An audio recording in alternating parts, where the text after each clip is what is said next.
Welcome all to the disaster management classes. I, Diveshri MS, Assistant Professor of Commerce.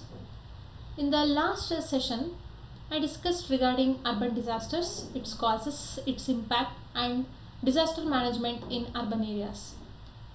In the present session, I will be discussing regarding complex emergency. Complex emergency ಅಂದರೆ ಅತ್ಯಂತ ಕ್ಲಿಷ್ಟಕರವಾದ ತುರ್ತು ಪರಿಸ್ಥಿತಿಗಳು. ಹಾಗಾದರೆ complex emergency ಅಂದ್ರೇನು?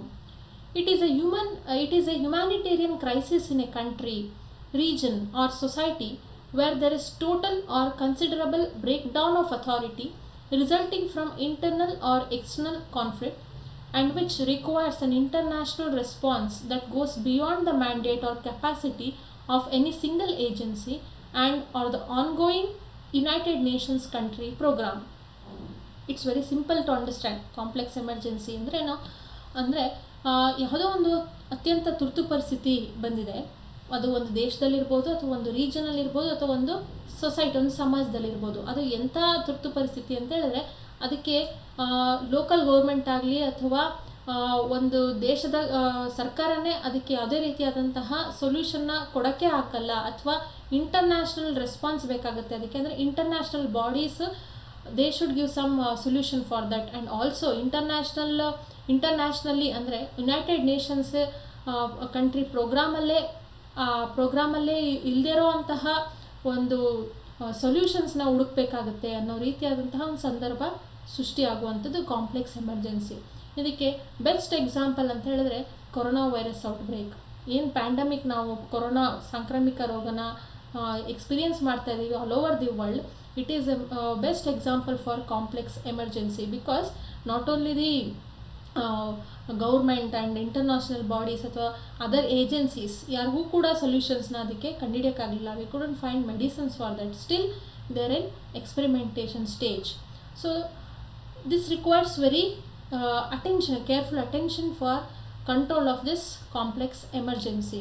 So it goes beyond the mandate or capacity of any single agency. So one single agency ಇದನ್ನು control ಮಾಡೋಕ್ಕಾಗಲ್ಲ. So ಇದನ್ನು ನಾವು ಕಾಂಪ್ಲೆಕ್ಸ್ ಎಮರ್ಜೆನ್ಸಿ, ಅತ್ಯಂತ ತುರ್ತು ಪರಿಸ್ಥಿತಿ ಅಂತ ಹೇಳ್ಬೋದು. So what are the characteristics of complex emergency? ಅದು ಯಾವ ರೀತಿಯಾಗಿರುತ್ತೆ ಆ ಕಾಂಪ್ಲೆಕ್ಸ್ ಎಮರ್ಜೆನ್ಸಿ ಅಂದರೆ it creates extensive violence, displacement of populations, loss of life, widespread damage to both societies and economies, need for large-scale humanitarian assistance across multiple agencies, political military constraints which impact or prevent humanitarian assistance, increased security risk for humanitarian relief workers. So ಇದೆಲ್ಲವೂ ಕೂಡ it's ನಾವು ಯಾವುದಕ್ಕೆ relate ಮಾಡ್ಬೋದು ಅಂತೇಳಿದ್ರೆ we can relate to corona virus outbreak only. So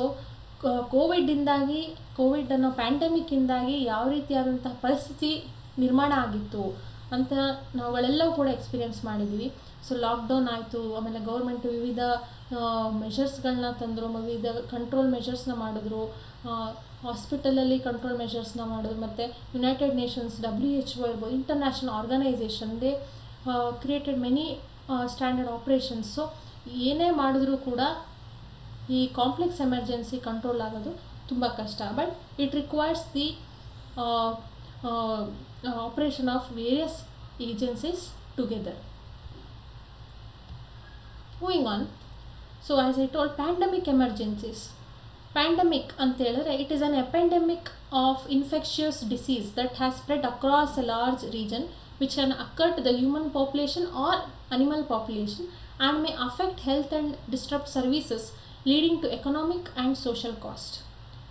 so ಈ pandemic ಅಂದರೆ ಸಾಂಕ್ರಾಮಿಕ ರೋಗಗಳು ಅಂತ ಏನು ಹೇಳ್ತೀವಿ, ಇದು ಒಂದು ಇನ್ಫೆಕ್ಷಿಯಸ್ ಡಿಸೀಸಸ್ಸಿಂದ ಆಗುವಂಥದ್ದು. ಸ್ಪ್ರೆಡ್ ಅಕ್ರಾಸ್ ಲಾರ್ಜ್ ರೀಜನ್ ಅಂತ ಹೇಳಿದ್ರೆ ಇದು ಒಂದೊಂದು ಸಲ ಏನಾಗುತ್ತೆ, ಈ ಪ್ಯಾಂಡಮಿಕ್ ಬರೀ ಆ ಒಂದು ಯಾವ ರೀಜನಲ್ಲಿ ಅದು ಶುರುವಾಗಿರುತ್ತೋ ಅದೇ ರೀಜನಿಗೆ ಮಾತ್ರ ಸೀಮಿತ ಆಗಿರುತ್ತೆ.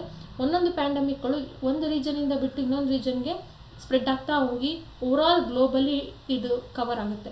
So this is pandemic cause due to infectious diseases. ಅದು ಹ್ಯೂಮನ್ ಪಾಪ್ಯುಲೇಷನ್ ಮೇಲೂ ಕೂಡ ಎಫೆಕ್ಟ್ ಮಾಡ್ಬೋದು, ಅನಿಮಲ್ ಪಾಪ್ಯುಲೇಷನ್ ಮೇಲೂ ಕೂಡ ಎಫೆಕ್ಟ್ ಮಾಡ್ಬೋದು. But it directly seriously effects on health and it disturb services leading to economic and social cost. So pandemic emergencies may occur as a consequence of natural or man-made disasters.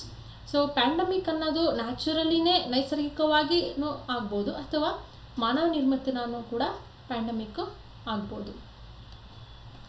So these are some examples of epidemics: Ebola virus, Zika virus, avian flu, cholera, dengue fever, malaria, yellow fever, corona virus disease that is ಕೋವಿಡ್-19. ಇವೆಲ್ಲವೂ ಕೂಡ spread ಆಗುತ್ತೆ. So it's all communicable diseases ಅಂತೇಳಿ ಹೇಳ್ಬೋದು ನಾವು. Very dangerous and it spreads, its frequency, spreading frequency is very large. And what are the, so this is regarding the pandemic and complex emergencies. Moving on, next part of the syllabus, that is regarding aspects of disaster management. What are the different aspects of disaster management? Firstly, disaster prevention. ಅಂದರೆ ವಿಪತ್ತನ್ನು ತಡೆಗಟ್ಟೋದು ಹೇಗೆ, ವಿಪತ್ತು ತಡೆಗಟ್ಟುವಿಕೆ ಅಂದ್ರೇನು, the outright avoidance of adverse impacts of hazards and related disasters. Disaster prevention ಅಂದರೆ ವಿಪತ್ತು ಆಗ್ತಿದೆ ಅದರಿಂದ ಹೇಗೆ ಪ್ರಿವೆಂಟ್ ಮಾಡ್ಕೊಳ್ಳೋದು, ಅದು ಡಿಸಾಸ್ಟರ್ನ ಇಂಪ್ಯಾಕ್ಟಿಂದ ಹೇಗೆ ನಮ್ಮನ್ನು ನಾವು ಪ್ರಿವೆಂಟ್ ಮಾಡ್ಕೊಳ್ಳೋದನ್ನು ಡಿಸಾಸ್ಟರ್ ಪ್ರಿವೆನ್ಷನ್ ಅಂತೇಳಿ ಕರೀತಾರೆ. ನೆಕ್ಸ್ಟ್ ಡಿಸಾಸ್ಟರ್ ಪ್ರಿಪೇರ್ಡ್ನೆಸ್ ಅಂದ್ರೇನು, ತಯಾರಿ. ಸೊ ಡಿಸಾಸ್ಟರ್ ಆಗುತ್ತೆ ಈ ಜಾಗದಲ್ಲಿ, ಈ ಏರಿಯಾ ಅಥವಾ ಈ ರೀಜನ್ನು, it is very much prone to disaster ಅಂತ ಹೇಳಿದ್ರೆ ಅದನ್ನು ಹೇಗೆ ತಯಾರಿ ಮಾಡ್ಕೊಳ್ಳೋದು, ಹಂಗಾರೆ ಏನದು ಅಂತ ಹೇಳಿದ್ರೆ it is the knowledge and capacities developed by governments, professional responses and recovery organisations, communities and individuals to effectively anticipate, respond to and recover from the impacts of likely, imminent or current hazard events or conditions. ಅಂದರೆ disaster preparedness ಯಾರು ಮಾಡಬೇಕು ಅಂತ ಹೇಳಿದ್ರೆ ಒಂದು government ಲೆವೆಲಲ್ಲೂ ಮಾಡಬೇಕು ಮತ್ತು community ಲೆವೆಲಲ್ಲೂ and family ಲೆವೆಲಲ್ಲೂ ಕೂಡ disaster preparedness ಇರಬೇಕು, ತಯಾರಾಗಿರಬೇಕು. ಸೊ ಡಿಸಾಸ್ಟರ್ ಪ್ರೋನ್ ಏರಿಯಾದಲ್ಲಿ ಇದ್ದೀವಿ ನಾವು ಅಂತ ಹೇಳಿದ್ರೆ we should be prepared to face that disaster, because we know disaster will occur one or the other day in this area region. So this is the knowledge how to prepare. So ಅದು ಹೇಗೆ ಅಂತ ಹೇಳಿದ್ರೆ ಹಿಂಗೆ prepare ಆಗೋದಾಗಾರೆ ಅಂತ ಹೇಳಿದ್ರೆ ನಾವು ಒಂದು ಭೂಕುಸಿತ ಆಗುವಂತಹ ಜಾಗದಲ್ಲಿ ನಾವು ಮನೆ ಕಟ್ಟಿದ್ದೀವಿ, ನಾವು ಅಲ್ಲೇ ಇದ್ದೀವಿ ಅಂತ ಹೇಳಿದ್ರೆ ಮನೆನ ಹಾಗಾದ್ರೆ ಹೇಗೆ ಕಟ್ಟಬೇಕು, ಯಾವ ರೀತಿಯಾದಂಥ ಮೆಟೀರಿಯಲ್ಸ್ನ ಉಪಯೋಗಿಸ್ಬೇಕು, ಇದ್ರ ಬಗ್ಗೆ ನಾಲೆಡ್ಜ್ ತೊಗೊಂಡು ಆ ರೀತಿಯಾಗಿ we should be prepare to face the upcoming disaster. Moving on, disaster response ಅಂದ್ರೇನು ಅಥವಾ ಡಿಸಾಸ್ಟರ್ ರಿಲೀಫ್, ಇದನ್ನು ನಾವು ಪರಿಹಾರ ಕಾರ್ಯಗಳು ಅಂತ ಹೇಳ್ಬೋದು.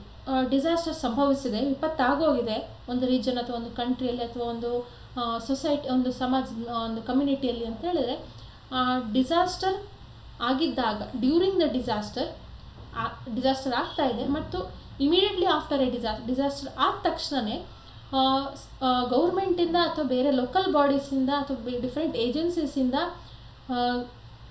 ಹೇಗೆ ಯಾವ ರೀತಿಯಾದಂತಹ ಪರಿಹಾರ ಕಾರ್ಯಗಳನ್ನ ತಗೊಳ್ತಾ ಇದ್ದಾರೆ ಅಂತೇಳಿ ತಿಳ್ಕೊಳ್ಳೋಂಥದ್ದೇ ಡಿಸಾಸ್ಟರ್ ರೆಸ್ಪಾನ್ಸ್ ಆರ್ ರಿಲೀಫ್. ಅಂದರೆ ಡಿಸಾಸ್ಟರ್ ಆಗುವ ಸಂದರ್ಭದಲ್ಲಿ ಮತ್ತು ಆದಮೇಲೆ ಹೇಗೆ ರೆಸ್ಪಾನ್ಸ್ ಮಾಡ್ತಾ ಇದ್ದಾರೆ ಗೌರ್ಮೆಂಟ್ ಆ್ಯಂಡ್ ಅದರ್ ಏಜೆನ್ಸೀಸ್ ಅಂತೇಳಿ.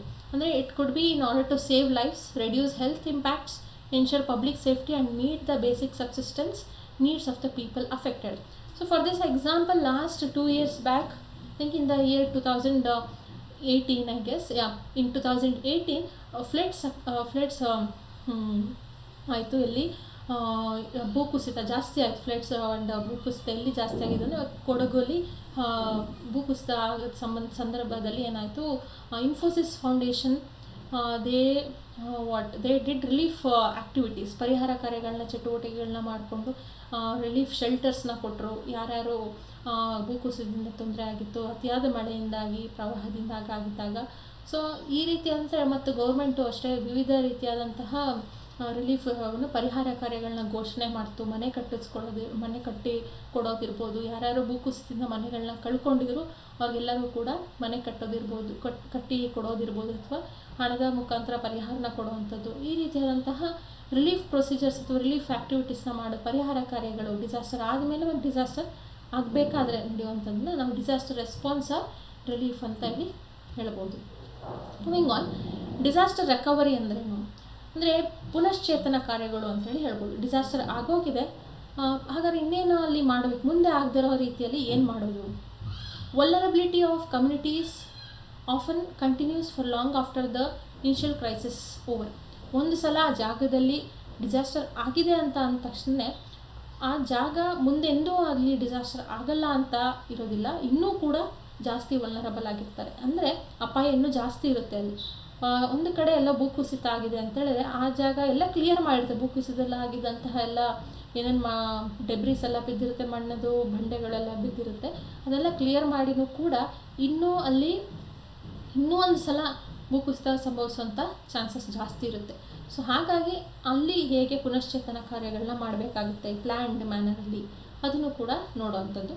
Disaster recovery refers to those programmes which go beyond the provision of immediate relief to assist those who have suffered the full impact of a disaster. So disaster recovery ಅಂದ್ರೆ ಅದೇ ಪುನಶ್ಚೇತನ ಕಾರ್ಯಗಳು. ಹೇಗೆ ಅಂದರೆ disaster ಆದ ತಕ್ಷಣವೇ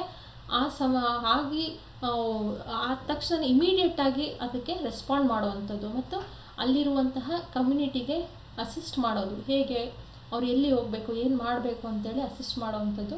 so ಇದು disaster recovery. So these are the different aspects which I discuss today in this session regarding complex emergency, its characteristics, pandemic emergencies and its examples, and different aspects of disaster management. So this ends the session. Thank you.